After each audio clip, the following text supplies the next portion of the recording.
قسمت پہ نازاں نہ ہو، دور بدلے گئے وقت کی بات ہے، وہ ضرور سنے گا صدائیں میری، کیا تمہارا خدا ہے ہمارا۔ دوستو، ایک مسجد شب بھر بھی تھی ایمان کی حرارت والوں نے جس کی راتوں رات تعمیر کر دی تھی، لیکن اب سوچتا ہوں کہ کیا ان لاکھوں لوگوں کی دی گئی قربانیوں کے ساتھ یہ مذاق نہیں جنہوں نے تخلیق پاکستان کے خاکے میں اپنے خون سے رنگ بھرا تھا؟ کیا انہوں نے اتنی قربانیاں اس لیے دی تھیں کہ ایک ایسا خطہ زمین حاصل ہوگا جہاں اللہ کے گھر کو مسمار کیا جائے گا؟ السلام علیکم ورحمۃ اللہ وبرکاتہ۔ لا الہ کے دیس میں کشور حسین پر، المیاں ہی المیاں پاک سرزمین پر۔ دوستو، کل میں نے ایک تصویر دیکھی۔ تصویر کے ایک طرف ایک خوبصورت سی مسجد بنی ہوئی تھی جس پر بیفور لکھا تھا، جبکہ اسی تصویر کی دوسری جانب ایک کھلا میدان تھا جس میں چند پودے لگے ہوئے تھے اور اس پر آفٹر لکھا تھا۔ سوچا کہ یقیناً یہ آرٹیفیشل انٹیلیجنس کی کارستانی ہوگی اور کسی نے وطن عزیز میں اشتعال پھیلانے کی مذموم کوشش کی ہے، لیکن پھر جب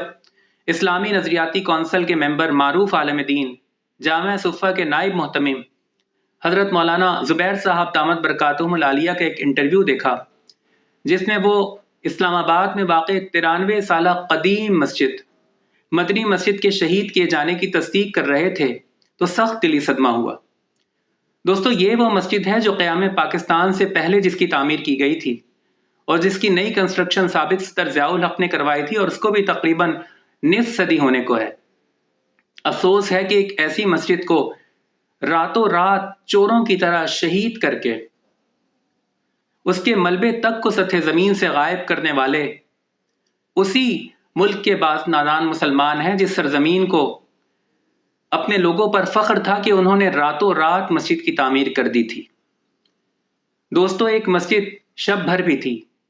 ایمان کی حرارت والوں نے جس کی راتوں رات تعمیر کر دی تھی، اور ایک مسجد مدنی مسجد بھی ہے کہ جسے بے ضمیر اور مردہ دل مسلمانوں نے قدرتی حسن کے لیے رکاوٹ قرار دے کر راتوں رات شہید کر دیا۔ کیا عجب اتفاق ہے کہ یہ اگست کا مہینہ ہے، وہی مہینہ جس میں ہمیں آزادی کی عظیم دولت حاصل ہوئی، وہی مہینہ جس میں لاکھوں لوگوں نے اپنی جانوں کا نذرانہ پیش کیا اور اس کے نتیجے میں ہمیں پاکستان جیسا عظیم ملک حاصل ہوا۔ لیکن اب سوچتا ہوں کہ کیا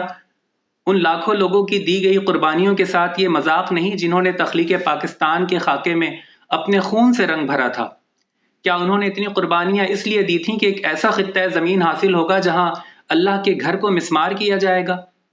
کیا لاکھوں ماؤں بہنوں اور بیٹیوں نے اپنی عزتیں اس لیے پامال ہونے دی تھیں کہ ایک ایسا خطہ زمین حاصل ہوگا جہاں اللہ کے گھر کو بلڈوز کر دیا جائے گا، جہاں شاعر اسلام کی توہین کی جائے گی اور کروڑوں مسلمانوں کے جذبات کو مجروح کیا جائے گا؟ دوستو، حکومت اور انتظامیہ نے علماء کرام سے 48 گھنٹے کا وقت مانگا ہے اور امید ہے کہ یہ معاملہ